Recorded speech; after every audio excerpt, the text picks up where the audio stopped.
बुजुर्गों की कही बातें अक्सर अनुभव और ज्ञान से भरी होती हैं, जो जीवन को सही दिशा में ले जाने में मदद करती है। यहाँ कुछ प्रेरणादायक कहानियाँ और बातें प्रस्तुत हैं। कहानी एक, सच्ची खुशी।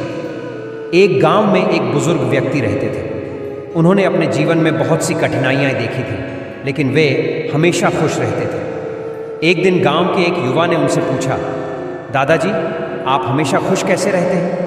दादाजी ने मुस्कुराते हुए कहा, बेटा, खुशी बाहर की चीज़ों में नहीं बल्कि हमारे भीतर होती है। मैं हर दिन सुबह उठकर भगवान का धन्यवाद करता हूँ। जो कुछ भी मेरे पास है उसके लिए आभारी रहता हूँ और छोटी छोटी खुशियों में संतोष पाता हूँ। कहानी दो, मेहनत का फल। एक बार एक नौजवान ने एक बुजुर्ग किसान से पूछा, दादाजी, आपने जीवन में इतनी सफलताएं कैसे प्राप्त की?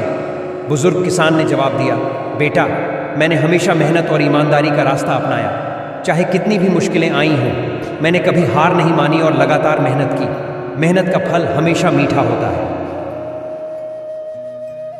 कहानी तीन, दूसरों की मदद। एक गांव में एक बुजुर्ग महिला रहती थी जो हमेशा दूसरों की मदद करती रहती थी। एक दिन एक युवा ने उनसे पूछा, माँ जी, आप हमेशा दूसरों की मदद क्यों करती हैं? बुजुर्ग महिला ने उत्तर दिया, बेटा, जीवन का असली सुख दूसरों की मदद करने में है। जब हम दूसरों की मदद करते हैं तो हमें आत्मिक संतोष और खुशी मिलती है।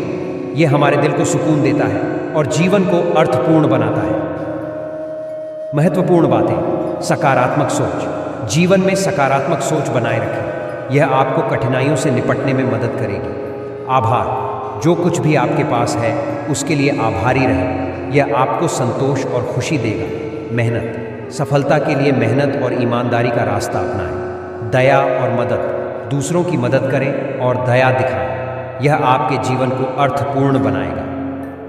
संतुलित जीवन। काम और निजी जीवन के बीच संतुलन बनाए रखें। यह आपको मानसिक और शारीरिक स्वास्थ्य में मदद करेगा। बुजुर्गों की ये बातें और कहानियाँ हमें जीवन जीने की सही दिशा दिखाती हैं। इन्हें अपने जीवन में अपनाकर हम बेहतर और संतोषजनक जीवन जी सकते हैं।